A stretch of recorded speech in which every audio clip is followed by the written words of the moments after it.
It started 3 nights ago. The voice came out of nowhere, soft but insistent, like a thought planted directly into my brain. Do not look outside. I froze, the hairs on my neck standing up. The room was quiet, save for the low hum of the fridge and the distant creak of the radiator. My phone sat forgotten in my lap, the glow of the screen casting faint shadows. The voice didn't repeat itself. I sat there for what felt like hours, staring at the drawn curtains over the window. It wasn't like I had been planning to look outside, but now it felt impossible to ignore. I laughed, forcing myself to brush it off. Stress, I told myself. I'd been working long hours, barely sleeping. Maybe it was some intrusive thought or a dream fragment lingering from the night before. Still, I went to bed uneasy.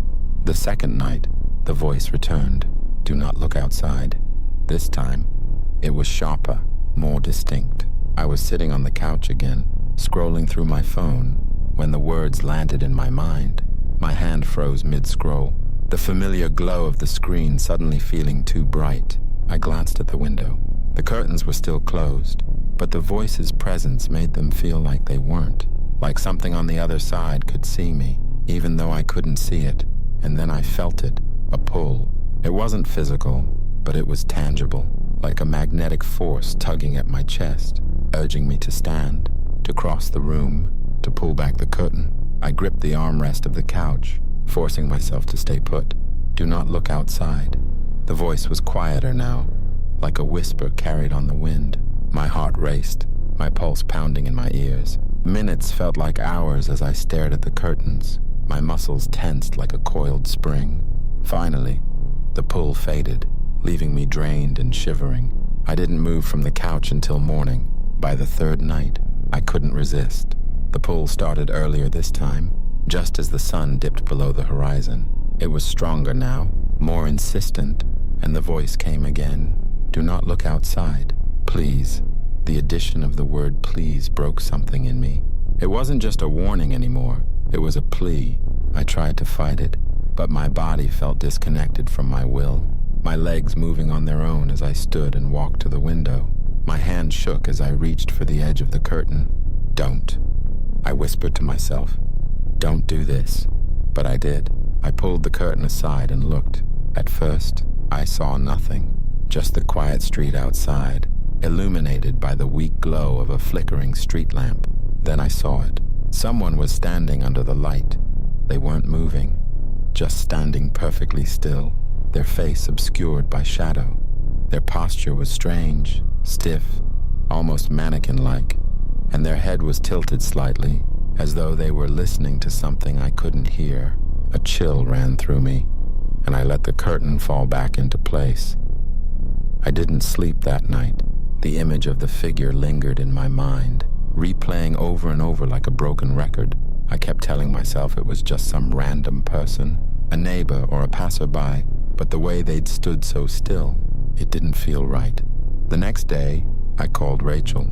Rachel had been my best friend for years. She was one of the few people I trusted completely, someone who always knew how to calm me down. I think I'm losing it, I said, pacing the living room. Rachel listened patiently as I described the voice and the figure. When I finished, there was a long pause. That's weird, she said finally. Maybe it's just stress or a prank. People do stupid stuff all the time. Maybe, I said, though I didn't believe it. If it happens again, just call me, Rachel said. I'll come over. It happened again that night. The pull came stronger than ever, almost dragging me to the window. I resisted as long as I could, but eventually I gave in. This time, the figure was closer. It stood at the edge of my yard, its head tilted at the same unnatural angle. I couldn't see its face, but I knew it was watching me. Rachel came over the next evening. She brought a bottle of wine, and we sat in the living room, trying to distract ourselves with meaningless conversation. As the clock struck midnight, Rachel froze. Don't look, she whispered, her voice trembling. What? I said, my stomach tightening. Don't look outside, she repeated, her eyes wide with fear. A chill ran down my spine. I hadn't told her about the voice. Rachel's face was pale, her hand gripping the wine glass so tightly I thought it might shatter. "What do you mean?" I asked, my voice barely above a whisper. She didn't answer right away. Her eyes darted toward the window, then back to me, her lips trembling as though she was trying to form the right words. "Just don't," she said finally. "Whatever you do, don't look." I stared at her, my chest tightening. She knew something. "What are you not telling me?" I pressed, my voice rising. Rachel opened her mouth to respond, but the sound of soft tapping cut her off. We both froze. The tapping came again, slow and deliberate, like someone knocking on glass with their knuckles. My stomach dropped. It was coming from the window. "Stay here," Rachel said, her voice unsteady. Before I could stop her, she stood and walked toward the curtain. "Don't," I hissed, grabbing her arm. "You just told me not to look. I have to check," she said, her voice distant, as though she wasn't entirely there. "I need to see." I let go of her arm, unsure of what to do. My body was frozen with fear, and my mind was spinning, trying to make sense of the situation. Rachel reached for the curtain and pulled it aside. Her scream was immediate and deafening. I ran to her side, grabbing her shoulders and shaking her, but she wouldn't stop screaming. Her eyes were locked on the window, her mouth open in a soundless cry as though the air had been sucked from her lungs. I turned to look outside. The figure was closer now, standing just outside the window. Its face was partially visible in the dim light, and what I saw made my blood run cold. It wasn't just a face, it was my face, but it wasn't right. The features were distorted, the mouth stretched into a too-wide grin, the eyes hollow and dark, the head tilted slightly, twitching in short, jerky movements. I stumbled back, dragging Rachel with me. She fell into the chair, her body trembling violently. "Rachel," I whispered, shaking her shoulders. "Rachel." "Snap out of it!" She didn't respond. Her eyes stared blankly ahead, unfocused, as though she were looking through me. When I woke the next morning, Rachel was gone. Her wine glass sat untouched on the table, her coat still hanging on the chair. It was like she'd vanished into thin air. I called her phone, but it went straight to voicemail. I checked her social media accounts. Gone. Every photo, every post, every trace of her had disappeared. It was as though she'd never existed. I sat in the silence of the living room, gripping the edge of the couch so tightly my knuckles turned white. My thoughts spiraled, a whirlwind of fear and confusion. How could Rachel just disappear? I tried to rationalize it. Maybe she'd left in the night, too shaken to stay. Maybe she'd deleted her accounts for some inexplicable reason. Maybe. The truth clawed at the edges of my mind, but I wasn't ready to face it. That night, the pull returned. It was stronger than ever, dragging me toward the window like an invisible leash. My legs trembled as I resisted, but I could feel my willpower unraveling. The voice came again, quieter now, almost resigned. "Do not look outside." I pressed my hands over my ears as though that could block it out. But the voice wasn't external. It was inside me, a thread of thought woven too deeply into my brain to ignore. I glanced at the curtain. The tapping started again, soft, deliberate, rhythmic. Tap, tap, tap. I clamped my hands over my mouth to stifle a scream. I wasn't alone in the room. At least, I didn't think I was. "Sarah," a voice said from behind me. I whipped around, my heart slamming against my ribs. It was my neighbor, Tom. He stood in the doorway, his face pale, his eyes wide with fear. "What the hell are you doing here?" I demanded, my voice shaking. "I had to warn you," he said. "It's getting closer." My blood ran cold. "What's getting closer?" I asked, though I already knew the answer.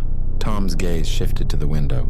"The thing," he whispered, "the thing that looks like you." Tom sat down on the couch, his hands trembling as he gripped his knees. "You've seen it, haven't you?" he asked. I nodded, my throat too dry to speak. "It got my wife," he said, his voice cracking. "It came closer and closer every night until one day, she was just gone." His words hit me like a punch to the gut. "Gone?" I echoed. Tom nodded. "I don't know where she went, but it's like she was erased. No one else remembers her. Not our friends. Not our family. It's like she never existed. For a moment, I thought Tom's presence brought comfort, a shared experience, proof that I wasn't losing my mind. But then something changed. His voice faltered, repeating the same sentence twice. It's like she never existed. Like she never existed. My chest tightened. I studied his face, and a chilling thought crept into my mind. Had Tom always looked like that? Something about his eyes seemed wrong, too hollow, too far away. His smile, when he spoke, didn't quite reach his lips, as though it were being pulled by invisible strings.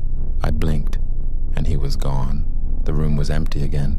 I stared at the spot where Tom had been sitting just moments before, the faint indentation on the couch cushion, the only proof he'd ever been there. Had he ever been there? My mind raced. I tried to replay the conversation, to remember the way he'd spoken, the exact words he'd used, but the memory felt slippery, like trying to grab hold of water. I was losing it. No, I whispered to myself, clenching my fists. No, this is real. I'm not crazy. I'm not... The tapping started again. This time, it wasn't just at the window. The sound came from all around me. The walls, the ceiling, the floorboards beneath my feet. Slow, deliberate, synchronized. Tap, tap, tap. I backed into the corner of the room, clutching my head as the sound grew louder, more insistent. Stop, I whispered. Please stop. It didn't stop. The voice returned, barely audible over the cacophony of tapping. Do not look outside. I don't remember walking to the window. One moment, I was huddled in the corner, trembling. The next, I was standing in front of the curtain, my hand trembling as it reached for the edge. Don't, the voice pleaded, but I couldn't help it. I pulled the curtain aside. The figure was at the window now. It stood inches away, separated from me by only a thin pane of glass. Its face was fully visible this time, and I wished it wasn't. It was my face, but distorted in ways that defied reason. The features were stretched and warped, the mouth twisted into a grin too wide for any human. Its hollow eyes glowed faintly in the dim light, filled with something that wasn't human. It raised its hand and tapped on the glass. Tap, tap, tap. I stumbled back, tripping over the coffee table and landing hard on the floor. "Who are you?" I whispered. The figure didn't answer. It just tilted its head, its smile widening. Then it spoke, its voice a perfect copy of mine. "Why are you inside?" I screamed. The sound echoed through the empty house, and for a moment, I thought I could hear it laughing. I scrambled to my feet, clutching the curtain closed, but I could still feel its presence on the other side of the glass. My mind raced. I had to do something, call someone, get help. But who could I call? Rachel was gone. Tom was gone. Had they ever been here? The house fell silent. I stood in the middle of the living room, my breath ragged, my body trembling. The tapping stopped. For a moment, I thought it was over. Then I felt it, a presence behind me. I didn't want to turn around. Every instinct screamed at me to stay still, to keep my eyes fixed on the ground. But I could feel it behind me, close enough that the air felt heavier, colder. It wasn't just the sensation of being watched. It was deeper, like something pressing against my very existence, testing the edges of what kept me tethered to reality. "Do not turn around," the voice whispered. I couldn't breathe. Slowly, I moved my hand, reaching for the edge of the curtain. If I couldn't face what was behind me, maybe I could use the reflection in the window to see. My fingers trembled as they gripped the fabric, pulling it back just enough to reveal a narrow strip of glass. My stomach turned. The reflection in the window wasn't mine. It was the figure. It stood behind me, grinning that impossibly wide grin, its head tilting slightly with every heartbeat. Its movements were slow but deliberate, like a puppet on strings. But it wasn't just mimicking me anymore. It raised its hand and waved. I didn't wave back. "Why are you still inside?" it said again, its voice perfectly matching mine. I tried to run, but my legs wouldn't move. My feet felt rooted to the ground, as though the floorboards themselves were holding me in place. "Let me out," the figure whispered, its voice soft but insistent. "You've looked too long." The lights flickered, and suddenly, the house wasn't mine anymore. The walls warped, stretching outward like they were being pulled by unseen hands. The furniture twisted, the edges too sharp, too jagged, as though reality itself was fraying. And then I saw them. Rachel, Tom, a dozen other faces I didn't recognize, all staring at me from the shifting shadows. Their eyes were hollow, their smiles fixed in place. They didn't move, but their presence was suffocating, their gazes boring into me. They never existed. The voice inside my head said, "They never existed because you don't exist." I tried to scream, but no sound came out. The figure stepped closer, its grin stretching even wider. It raised a hand and pressed it against the window, the glass rippling like water beneath its touch. And then it stepped through. For a moment, everything stopped. The house, the figure, the voices, they all froze, suspended in a single, terrifying instant. Then I felt it. The world shifted, and suddenly, I was outside, staring in. Through the window, I saw myself. I was sitting on the couch, smiling that same distorted smile, my head tilted at an unnatural angle. The lights in the house flickered softly, casting long shadows across the walls.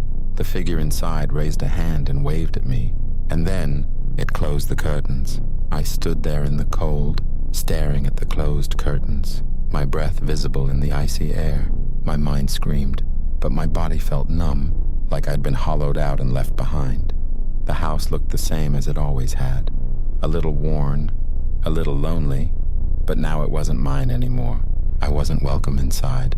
"Let me in," I whispered, my voice trembling. Nothing moved. I stepped closer to the window and pressed my hand against the glass. It was warm to the touch, like the life I'd once known was radiating just beyond my reach. I knocked softly, then louder. "Let me in," I screamed, pounding on the glass until my fists ached. The curtains shifted slightly, and for a moment, I thought it was going to respond. Instead, I saw the distorted version of myself peek out, tilting its head in that same unnatural way. Its eyes were darker now, almost black, and its grin stretched impossibly wide. It didn't speak. It didn't move. It just stared. Behind it, I could see flashes of movement. Shadows danced along the walls, faces flickering in and out of existence. Rachel, Tom, people I didn't recognize. They were all inside now, part of whatever lived in that house. Or maybe they'd been there all along. I backed away from the window, my chest tightening. "Who are you?" I whispered, my voice breaking. "What do you want from me?" The distorted figure raised a hand and placed it against the glass, directly over where my hand had been moments before. "Why are you still outside?" it said, its voice perfectly mimicking mine. I turned and ran. The street was empty, the world eerily silent as I stumbled into the dark. No sound of cars, no hum of distant traffic, just the faint echo of my own footsteps. But the farther I ran, the less real everything seemed. The houses lining the street stretched impossibly tall, their windows staring down at me like empty eyes. The pavement beneath my feet felt soft, unsteady, like it might crumble at any moment. And when I turned around, the house was still there. It wasn't supposed to be. I collapsed to my knees, staring at it. It hadn't just followed me, it had never left. The windows glowed faintly, warm and inviting, like a beacon in the endless dark. I could see myself inside, sitting on the couch, laughing with Rachel, sipping wine like nothing had ever happened. But I knew the truth now. Rachel had never existed. Tom had never existed. I had never existed. I wasn't real. I was the thing outside. I sank to the ground, my breath shallow and trembling. The truth was unbearable, like a weight pressing against my chest, crushing the air from my lungs. I was never real. The house was laughing at me now, or at least that's how it felt. The faint flickering of the lights through the curtains seemed mocking, and the warm glow from within taunted me with its unreachable familiarity. Inside, I could see my replacement living the life I'd thought was mine. It moved like me, smiled like me, but there was no denying it wasn't me. It was better. I stared at the reflection of my old life, my mind reeling, Had I ever truly been inside, or had I always been outside, watching? The memories of conversations with Rachel, of Tom sitting on my couch, of the endless nights of whispers and warnings. They felt like smoke now, slipping through my fingers the harder I tried to hold on to them. "Let me in," I whispered again, but the words barely escaped my throat.